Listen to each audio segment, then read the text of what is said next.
Hello everyone. Today we are going to do the drafting and stitching of the polo collar.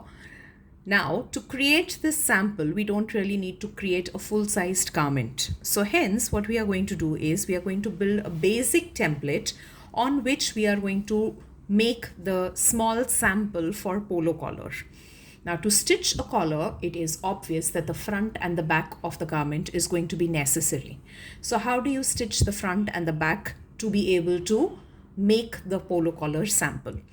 Let's get started. So you need the basic drafting supplies: pencil, eraser, sharpener with paper, scale and red blue pens. Let's get started. Now for the template, you need a basic rectangular block of 20 by 15 centimeters. So 20 centimeters being the length and 15 centimeters being the width of the template.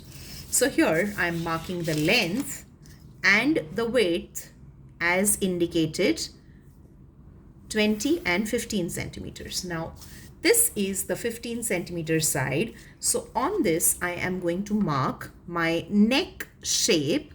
So we basically need a neck shape to mark the collar, and we need a shoulder slope which will first be stitched and then we can stitch the collar over it. So to mark the neck shape, I have taken 5 centimeters horizontally on the 15 centimeter line, and I have taken 5 centimeters vertically along the edge of the paper. I am drawing a guideline which will help me draw a proper neck shape. So these are my two guidelines, and I am just going to shape it up to get a lovely circular shaped neck. So here I have my neck shape ready. To create my shoulder slope on the opposite side, I am going to come down by 1.5 centimeters. Since our shoulders are not really squared, they have a slight slope there. So mark 1.5 centimeters down and then join it till the tip of the neck.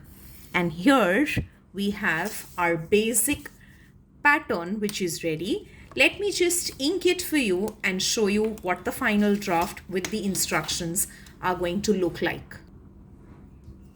So here, as you can see, I have done the markings and I have indicated center front and fold on cloth, or FOC, and this line is my red dotted line which indicates fold on cloth. This is my neck shape, shoulder slope, and this is the length of the bodice block. Now I have also indicated the grain line which is straight grain front, and this piece gets cut in one piece, and here I indicate PM, which indicates it gets cut on plain material. So this is about the front of the block. Let us get started with the back draft. For the back draft, we are going to use similar measurements. Only difference being I'm not starting the draft at the edge of the paper. I am leaving 4.5 centimeters, which is what is going to be used for the crossing and facing. Why do we need the crossing and facing? Because a polo collar is going to be a closed neck and we will need some opening to wear the garment. So this is the 4.5 centimeter distance. We will come to this a little later. Before that, we will mark our 20 by 15 centimeter rectangular block so that we can start with the neck and the shoulder blotting. So here I am marking the 20 by 15 centimeter block. Once this is marked, we need to plot the neck shape as well as the shoulder. Now, since this is the back template that we are drafting, we need to remember that the back neck is not going to be as deep as the front neck, which is why we are not going to mark a very deep neck. We will only mark 1.5 centimeters vertically down, but the neck width will remain the same because that is going to be sewn with the front of the garment. So here I am making the neck shape for the back of the garment 1.5 centimeters down and 5 centimeters wide. Like earlier, I am marking the depth or for the shoulder slope, which is 1.5 centimeters on the opposite side, and then we join the shoulder slope point with the neck point to make our shoulder shaping. So this is the basic shoulder shape and the neck shape. Now coming to the 4.5 centimeters or the crossing and facing that we have left. So as a thumb rule, the width of the crossing and facing is simply whatever is the width of the crossing, the facing is typically double the width. So we are going to mark 1.5 centimeters as our crossing and we will keep 3 centimeters as our facing. So let's get marking. So right next to the center back line, we will first have our crossing and then we have our facing.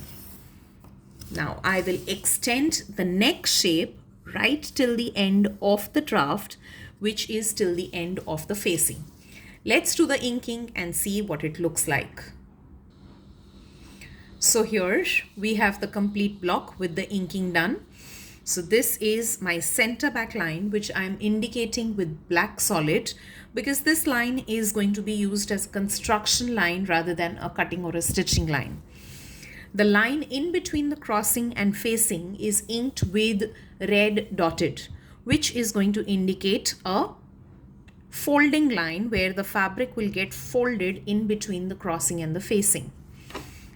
This line here is going to be a red solid line, and preferably this line should be placed over the selvage to cut out our fabric. This is the back piece and it is going to get cut on straight grain in 2 pieces. Neck and shoulder line also in red, the remaining lines in black, and this also will be cut on plain material as indicated here. Now let's do the drafting for the collar.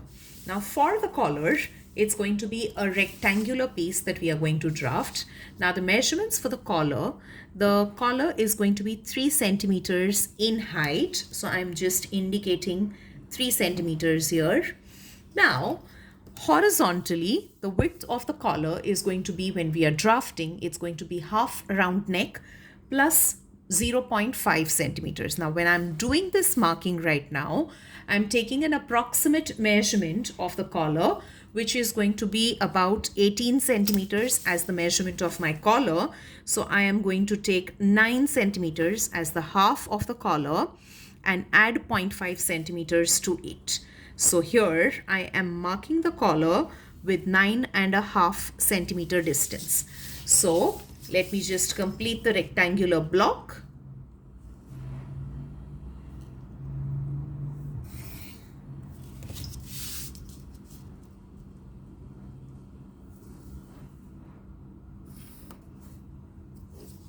Now this is the rectangular block for my collar. Let us do the inking. Now this collar is going to be cut on a double fold. Double fold means that it is going to be folded at the top edge like it is visible in a regular Chinese collar, polo collar garment, and also it is going to be cut on fold. So it's going to be cut on double fold. So let us just see the inking of this particular collar. So here I have completed the inking of the collar. The upper edge, which was half round neck plus 0.5, is going to be on FOC, as well as this stand, one side of the stand is going to be FOC, and the collar will get cut out in bias in one piece, and this will be cut on checkered material. So I'm indicating checkered material and the grain line here, and let us go ahead and cut out the draft pieces and then get started with the stitching. So as indicated by the cutting lines, you can see that I have cut out the front block, the back block. I haven't yet cut out the collar block because I will take a measurement from the neck once I stitch the shoulders with the help of a thread, and then take the correct measurement and rework on the draft and then cut out my fabric piece. Please check the next video for the stitching of the polo collar. Thank you.